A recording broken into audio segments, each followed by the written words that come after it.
Salut à tous, c'est Mister Turtle.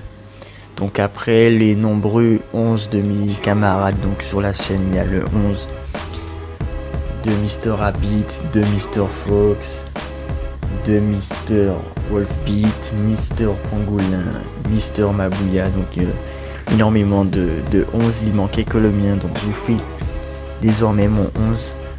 Donc en gardien, on va commencer tout de suite, on va pas se tortiller le cul pour torcher droit.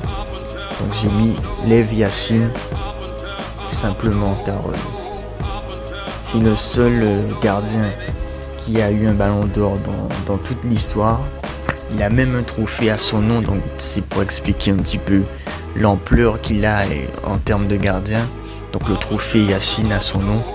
Donc Lev Yashin, dit l'araignée noire, était craint par tous les attaquants, surtout lors des pénaltys, qui était un petit peu sa spécialité, avec, il me semble, plus de 150 pénaltys arrêtés environ. Donc c'était vraiment un monstre en termes de pénaltys et même un monstre en termes de gardien, tout simplement.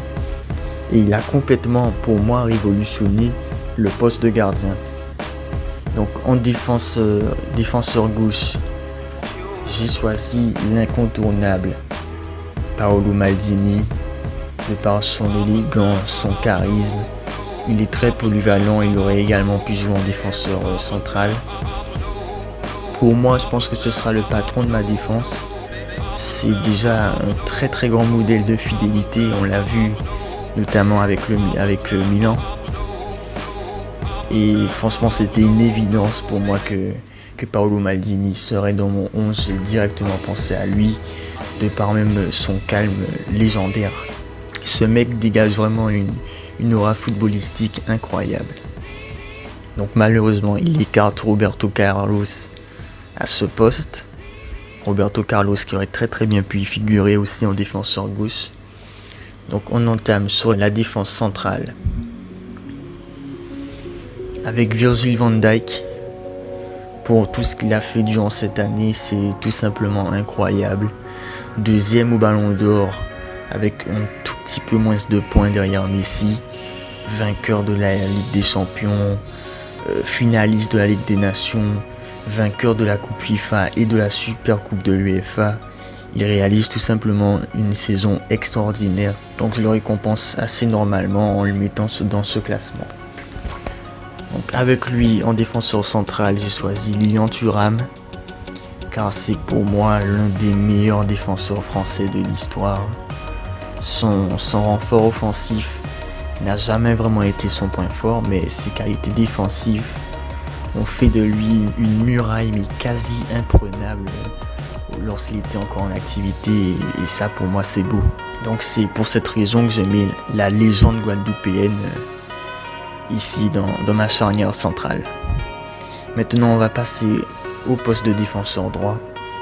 Donc j'ai choisi Cafu, le latéral brésilien, qui a fait durant une époque les bonheurs du Brésil.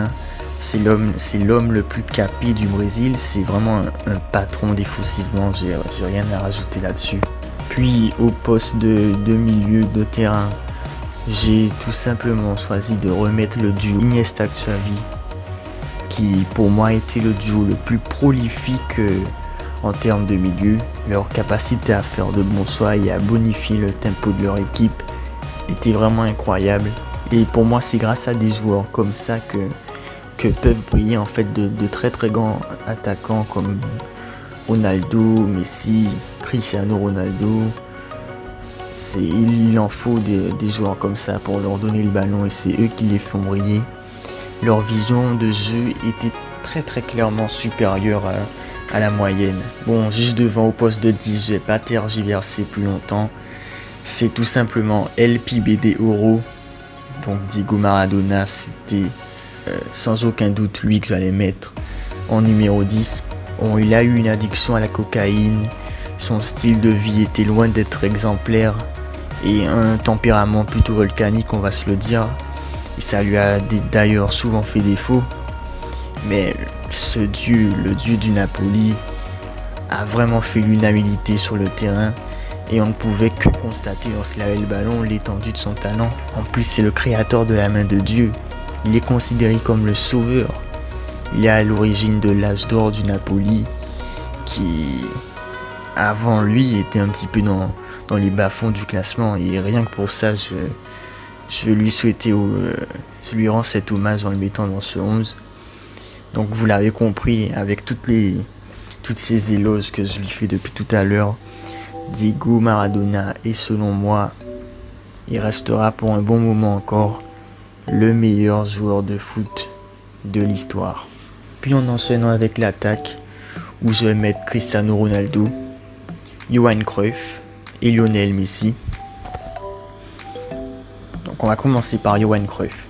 Si pour moi Maradona est le meilleur joueur de l'histoire, Johan Cruyff par contre lui, c'est incontestablement mon joueur préféré. Donc, Johan Cruyff, El Flaco, peut jouer aussi bien le poste de 10 comme il peut jouer en attaquant, en pointe ou sur le côté. Donc il a cette polyvalence et sa capacité à jouer en fait multiposte, son sens tactique et sa vision de jeu hors norme ont fait de lui le culte qu'ils lui ont donné.